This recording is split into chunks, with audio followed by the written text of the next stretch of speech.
Hello प्यारे बच्चों, पिछले वीडियो में हमने प्रश्नावली 5.2 के 7 सवाल हल कर लिए थे। आज हम 8वें सवाल की बात करते हैं। देखिए क्या दिया है 8वां सवाल, पढ़ता हूं मैं इसको। एक एपी में 50 पद हैं जिसका तीसरा पद 12 है और अंतिम पद 106 है। इसका 29वां पद ज्ञात कीजिए।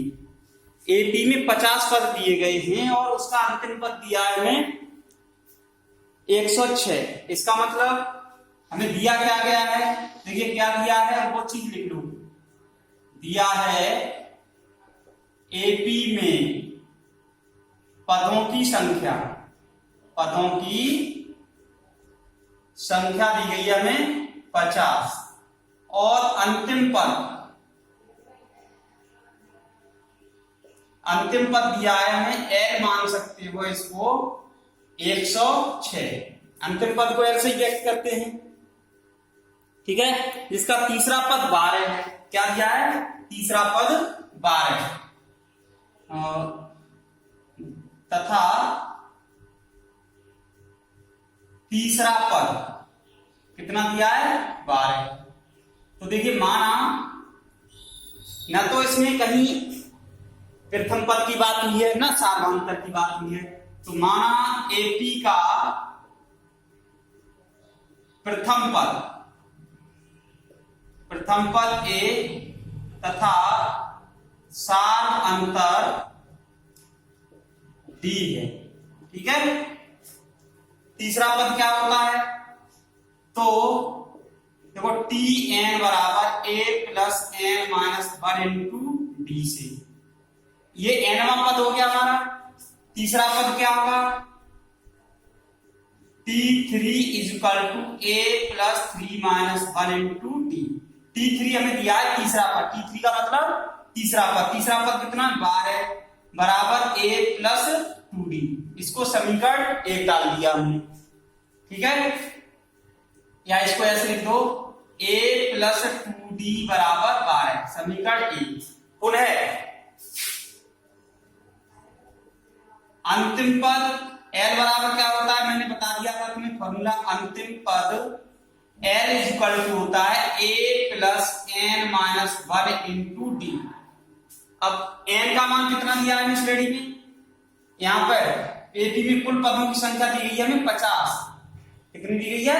50। अंतिम पद है इसलिए कुल पदों की संख्या हमें देनी है यहाँ पर। इसको अंतिम पद को हम टीएन भी कह सकते हैं, टीएन, क्योंकि लास्ट टर्म है तो ये हो जाएगा। अब ये यहाँ पे कहोगे कि यहाँ पर 3 क्यों लिया एन का मान, यहाँ 50 क्यों, यहाँ पर 50 क्यों लिया? क्योंकि हम तीसरा ही पद ज्ञात कर रहे थे। यहाँ अंतिम पद ज्ञात कर रहे हैं, यानी अंतिम पद टीएन होगा। तो ये हो गया यहाँ पर 106 बराबर A plus 50 minus 1 into D, क्योंकि श्रेणी में कुल पदों की संख्या 50 है। तो 106 बराबर ए प्लस 49 डी, या हम इसको लिख सकते हैं a प्लस 49 d बराबर 106। समीकरण 2। समीकरण 1 में से 2 को घटा दीजिए। समीकरण 2 में से 1 को घटाने पर क्या हो जाएगा? देखो a प्लस 49 d बराबर है 106 और समीकरण 1 क्या है हमारा? a प्लस 2d बराबर है हमारा 12। घटाने पर चिन्ह बदल जाते हैं, ये कैंसिल हो गया। 49 में से 2 गया 47d, इसमें से ये घटेगा तो 100 कितना बचेगा? देखो 106 घटाने में तो ये बचे हमारे 4 और ये 94, ठीक है। अब d बराबर आ गया 94/47 और d बराबर आ गया 2। d का मान कितना आ गया? 2। d का मान समीकरण 1 में रख दो। d का मान 1 में रखने पर, जब समीकरण 1 में d का मान रखेंगे तो क्या आ जाएगा? a प्लस 2 गुणा 2 बराबर 12। a बराबर 12 माइनस 4, 2 दूनी 4 माइनस के हो जाएंगे। ए बराबर हो गया 8। ए का मान आ गया। हमसे पूछा कौन सा पद गया है, इसका 29वां पद, श्रेणी का 29वां पद, यानी एपी का 29वां पद। इसको हम T29 भी बोल सकते हैं।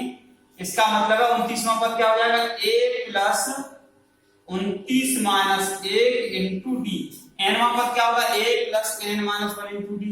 एन का मतलब है 29वां पद निकालना है, तो T29 हो गया equal to A plus 29 minus 1 into D.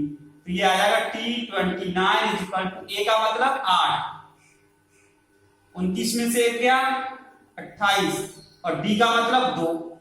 ठीक है, तो 8 प्लस ये हो गई 56। कितना आ गया, T29 इक्वल टू 64। 29वां पद कितना होगा श्रेणी का, 64 होगा। तो हम यहां लिख सकते हैं, अतः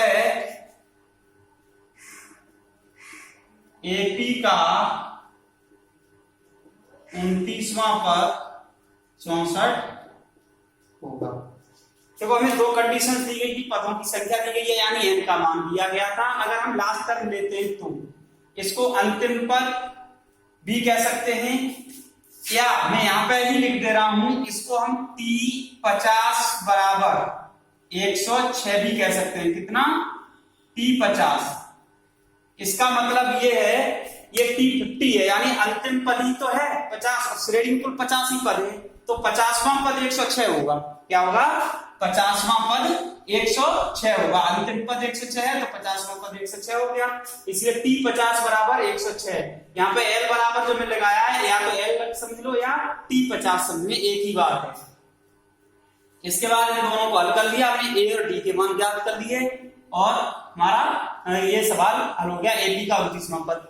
कोई भी शर्त हमें दी गई है एपी के लिए, तो सबसे ज्यादा जरूरी है उसका प्रथम पद ज्ञात करना और सार्वधांतर ज्ञात करना, जो भी शर्तें हमें दी गई हैं उससे।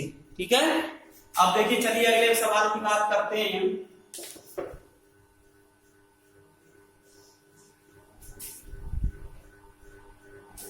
प्रश्न संख्या है 9।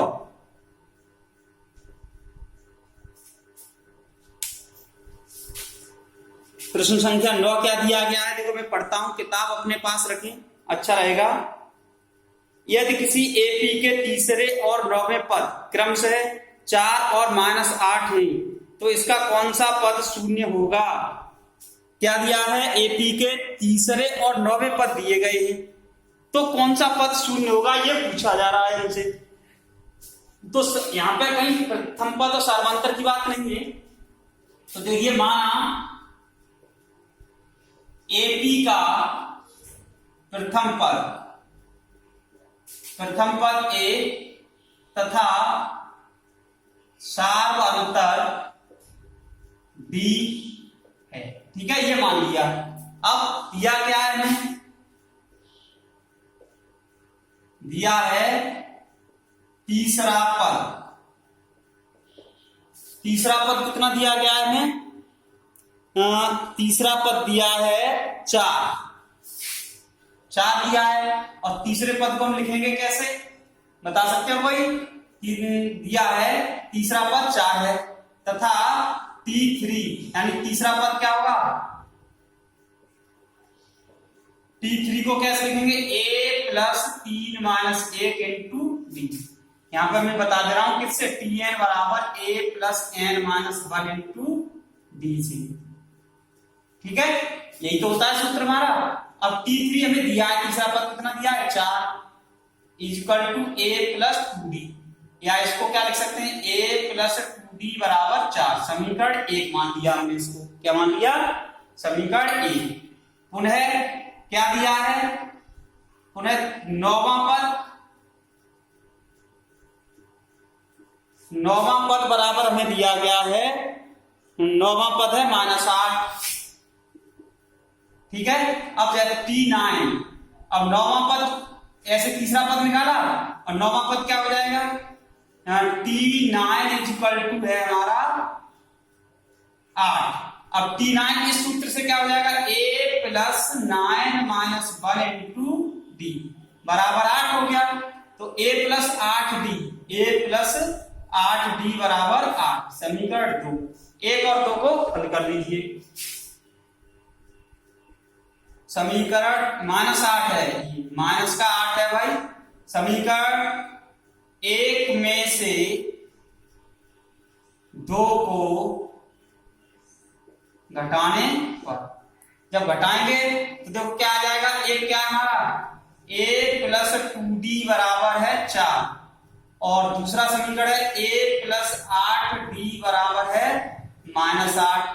ठीक है, अब यहां लिख दिया घटाने पर, तो ये चिन्ह बदल जाएगा, ये बदल जाएगा, ये माइनस है तो प्लस हो जाएगा। ये तो कट गया, 2d में से 8d घटेंगे तो माइनस का 6d बचेगा, 4 और ये प्लस हो जाएंगे 8, ये हो गए 12। तो ये आ गया हमारा d बराबर 12 बट्टे -6 बराबर -2। तो d का मान कितना आ गया, d बराबर आ गया हमारा -2, d का मान आ गया। अब हमें a का मान ज्ञात करना है। d के मान के बाद a का मान ज्ञात करना है, d का मान रख दीजिए।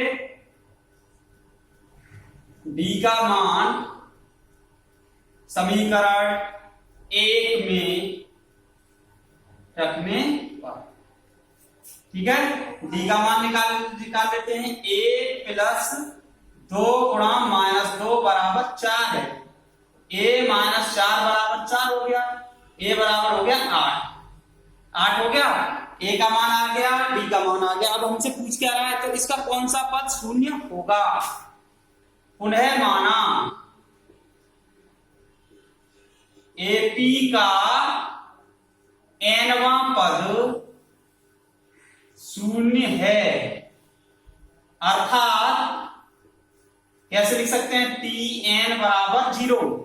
n में पद को हम किससे व्यक्त करते हैं, tn से, तो tn बराबर क्या हो गया 0, शून्य का मतलब 0। tn होता क्या हमारा a plus n minus 1 into d बराबर 0। a का मान लगा दो और d का मान लगा दो। a का मान कितना है 8, n माइनस 1, d का मान कितना -2 और बराबर 0। ये देखो 8 को उधर भेज दें, कितना हो जाएगा, इसका इसमें गुणा कर देंगे, -2 इंटू n माइनस 1 बराबर -8 हो गया। ठीक है, तो n माइनस 1 बराबर -8 बट्टे -2 कर दो, इसको भाग दे देते हैं, माइनस से माइनस 2 दूनी 4, तो n माइनस 1 बराबर 4 और n बराबर हो जाएगा 4 प्लस 1, n बराबर 5। अब n का मान कितना आ गया 5, अतः AP का कौन सा पद शून्य होगा, अतः AP का 5वां पद शून्य होगा, 5वां पद शून्य होगा।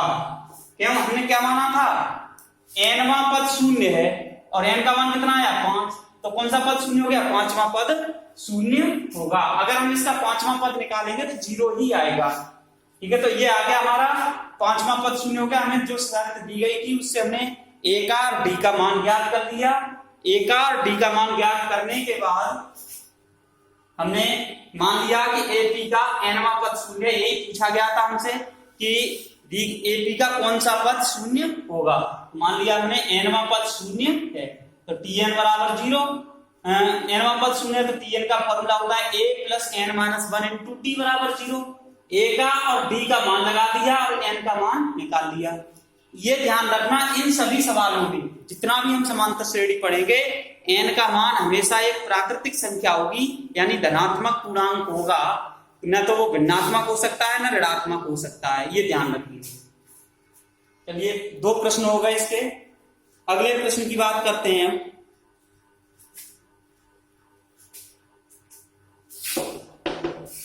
प्रश्न नंबर 10,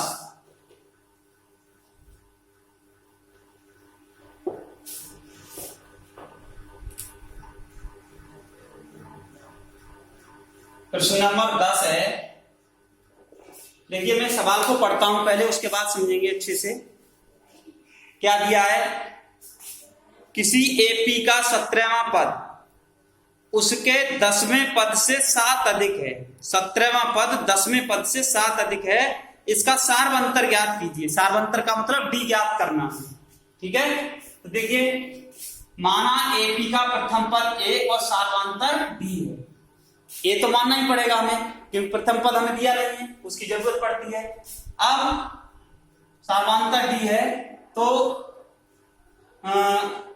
10वां पद दिया क्या है, पहले 17वां पद उसके 10वें पद से 7 अधिक है, तो पहले 17वां पद और 10वां पद दोनों ज्ञात कर दूं। तो देखिए T N is equal to A plus N minus 1 into D सी। 10वां पद यानी टी 10, यही तो होगा, क्या हो जाएगा A plus 10 minus 1 into D. तो टी 10 कितना आ गया हमारा ए प्लस 9डी, ठीक है। तथा 17वां पद निकाल लो, 17वां पद टी 17 होगा, nवां पद ये होता है तो 17वां पद टी 17 हो गया, ए प्लस 17 माइनस 1 इंटू डी, और ये आ गया टी 17 बराबर ए प्लस 16 डी, ये आ गया। अब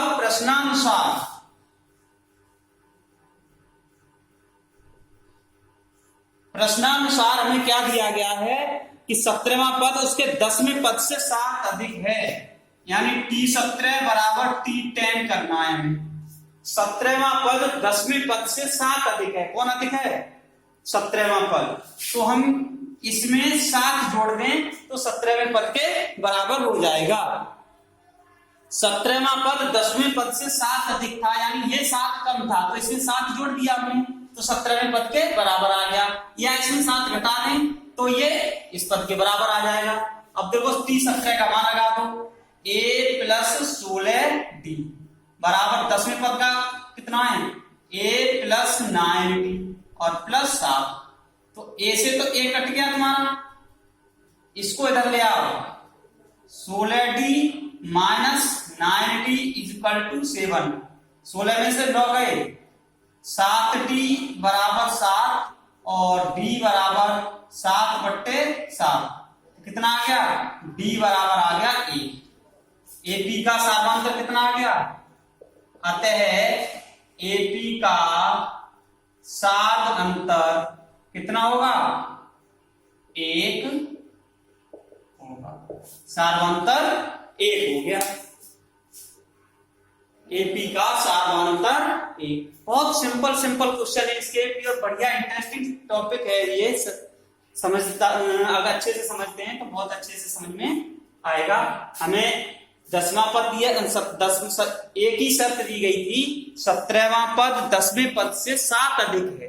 इस सवाल में जो दिया गया था वो ये दिया था 17वां पद 10वें पद से 7 अधिक है, तो हमें 17वां पद भी ज्ञात करना था, 10वां पद भी ज्ञात करना था। तो हमने टीएन, एनवां पद क्या होता है हमारा, एनवां पद होता है टीएन बराबर A plus N minus 1 into D, ठीक है। इसी से हमने 10वां पद निकाल लिया, 17वां पद निकाल लिया। प्रश्नानुसार जो दिया गया था 17वां पद 10वें पद से 7 अधिक है, तो 10वें पद में हमने 7 जोड़ दिया, जब 7 जोड़ दिया तो ये 17वें पद के बराबर हो गया, यहां से एक डी का मान मिल गया सीधे सीधे। चलिए अगले क्वेश्चन की बात करते हैं।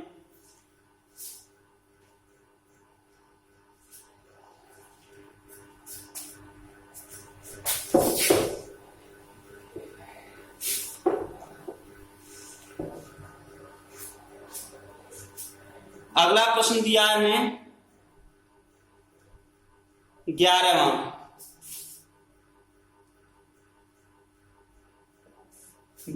प्रश्न में पढ़ता हूं, ध्यान से समझेंगे क्या दिया गया है।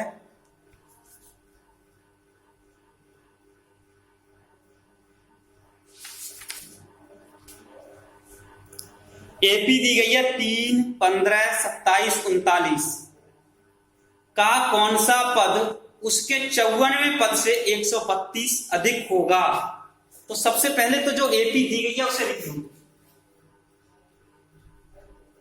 11वें प्रश्न का हल है, दी गई एपी कितनी दी गई है 3, 15, 3, 15, 27, 39, ... ठीक है। जहां ए बराबर है 3, d बराबर है 12, 15 में से 3 गए 12, 27 में से 15 गए 12, 39 में 27 गए 12, तो सार्वधातुक कितना हो गया हमारा 12 हो गया। ठीक है, अब a और d आ गया। अब इसमें पूछ रहा है कि श्रेणी का कौन सा पद 54वें पद से 132 अधिक है। तो सबसे पहले तो हमें 54वां पद ज्ञात करना है। ठीक है, क्या ज्ञात करना है, एपी का 54वां पद यानी T54 बराबर क्या हो जाएगा, a plus 54 minus 1 into D. कौन से सूत्र से, सूत्र क्या होता है हमारा Tn बराबर a plus n minus 1 into D से, इस सूत्र से। तो ये 54वां पद कितना आ गया, a का मान कितना है 3। ठीक है, a का मान 3 है और 54 मान में से 53 और d का मान 12 है, तो कितना आ जाएगा हमारा 3 प्लस 12 3 36, 12 पंजे 60 और 3 63 और ये हो गया 639। 54वां पद इतना हो गया। ठीक है, माना अब यहां पर मान लेते हैं पुनः, माना श्रेणी का या एपी का nवां पद 54वें पद से 132 अधिक है। क्या मान लिया हमने, nवां पद 54वें पद से 132 अधिक है। हमसे यही तो पूछा जा रहा है कि कौन सा पद 54वें पद से 132 अधिक है, तो हमने सीधे मान लिया nवां पद 54वें पद से 132 अधिक है। अतः अब इसमें शर्त क्या बनेगी हमारी, क्या शर्त बनेगी, Tn T54 ये 132 अधिक है, nवां पद 54वें पद से 132 अधिक है, इसका मतलब ये 132 अधिक है, इसको 54वें पद के बराबर करना है हमें, तो या तो इसमें 132 जोड़ दें या इसमें से 132 घटा दें, तो ये दोनों पद कैसे हो जाएंगे बराबर। तो Tn का मतलब क्या होगा हमारा, a plus n minus 1 into D. T54 का मतलब हम निकाल चुके हैं 639 प्लस 132, a का मान कितना है 3 प्लस n माइनस 1, b का मान कितना है 12, ये कितने हो गए, दोनों को जोड़ दो, 9 तो 11, 3 और 3 6 7, 6 7, 771 हो गया। इसको उधर भेज देते हैं, 12 इंटू n माइनस 1 बराबर 771 माइनस 3, 12 इंटू n माइनस 1 बराबर, यहां से घटा दीजिए इसको, 11 में से 3 8, यहां बचे 6 768। ठीक है, अब इसको गुणा कर लो, इधर देखो, इधर कर रहा हूं मैं, 12n माइनस 12 बराबर 768 और ये आ जाएगा 12n बराबर 768 और प्लस 12, ये इधर जाके जुड़ जाएंगे, 12n बराबर कितने हो गए 0, 6 और 1 7 और 1 8, 780 और n बराबर आ गया 780 बट्टे 12, n बराबर कितना आ जाएगा, देखो 12 6 72 बचे 6, 12 पंजे 60, n बराबर 65 आ गया। तो 65वां पद क्या लिखेंगे, अतः एपी का 65वां पद 54वें पद से 132 अधिक है। यही तो पूछा जा रहा था हमसे कि कौन सा पद 54वें पद से 132 अधिक है। तो मान लिया हमने nवां पद 54वें पद से 132 अधिक है, तो n का मान ज्ञात करना था हमें, तो n का मान कितना आया 65, तो 65वां पद 54वें पद से 132 अधिक होगा।